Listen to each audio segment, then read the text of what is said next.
we have an anime that we've produced, and so we've premiered episode 1, but episode 2, how do we premiere that in a way that people can go in and kind of mint some kind of proof of experience of that, and then how does that then feed into the whole ecosystem as well.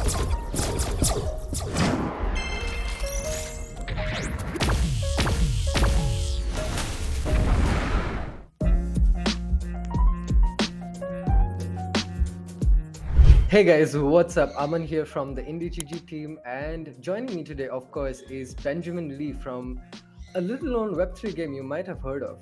It's called Phantom Galaxies, and I'll just let the man introduce himself.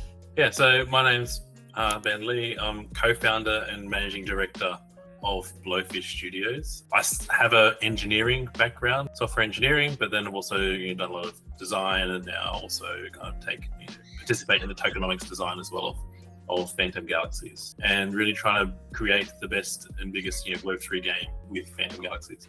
That's actually pretty interesting to know, because Blowfish Studios, for you guys, this is not the first space exploration and combat game that you guys have made. You guys have made games like Subdivision Infinity DX as well as Wartech Fighters.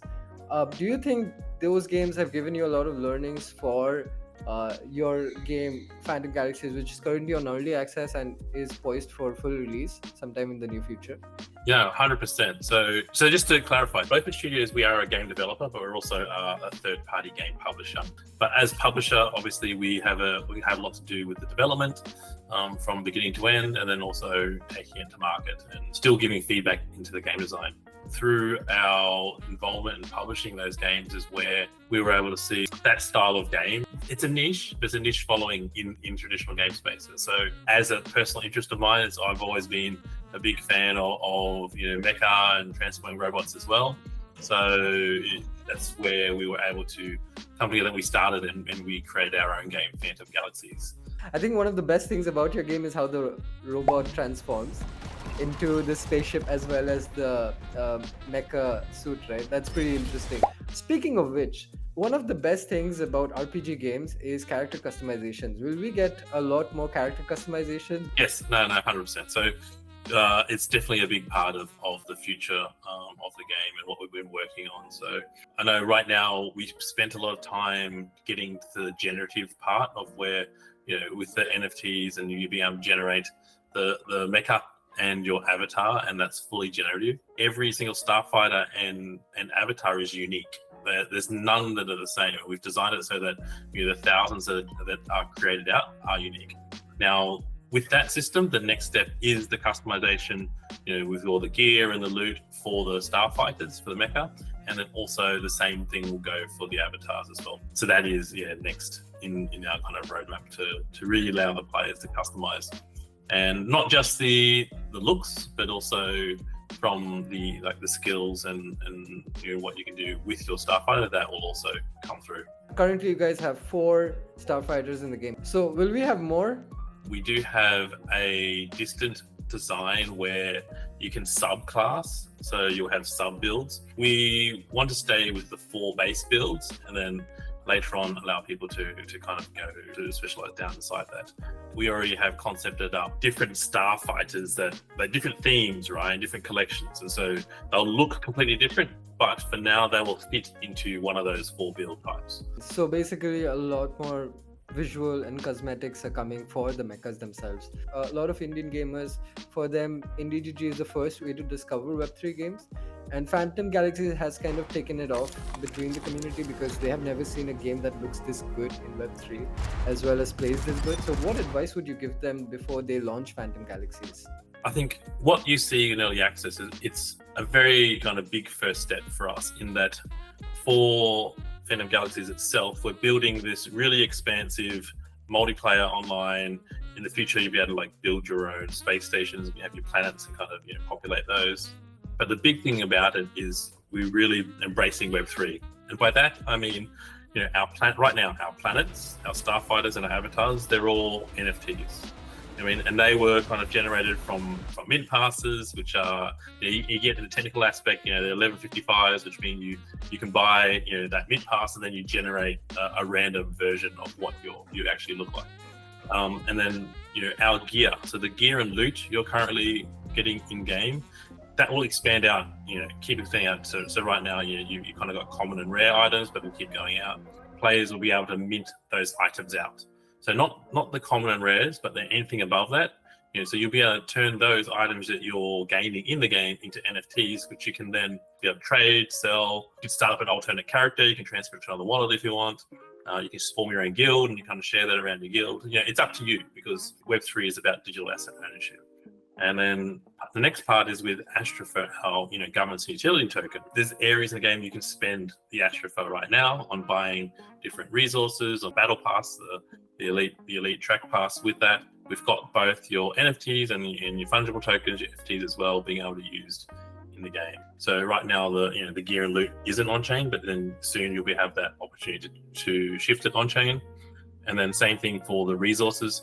Not all resources will turn into tokens, like fungible tokens, but I think the ones that make sense and kind of will take it that way. So I will say, we are in early access, so we are experimenting, we're trying, and we're going to be releasing new features and content.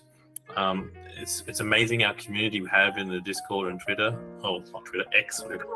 But we have our community, and we sometimes we'll do something that people really don't like it, and if we get so many people telling us, like, we really don't like this, then we'll take that feedback on board. The last Web3 question before we again hop back to the game part of it. But generally, what are the conversations you're having with your community per se around the Web3 aspect of the game?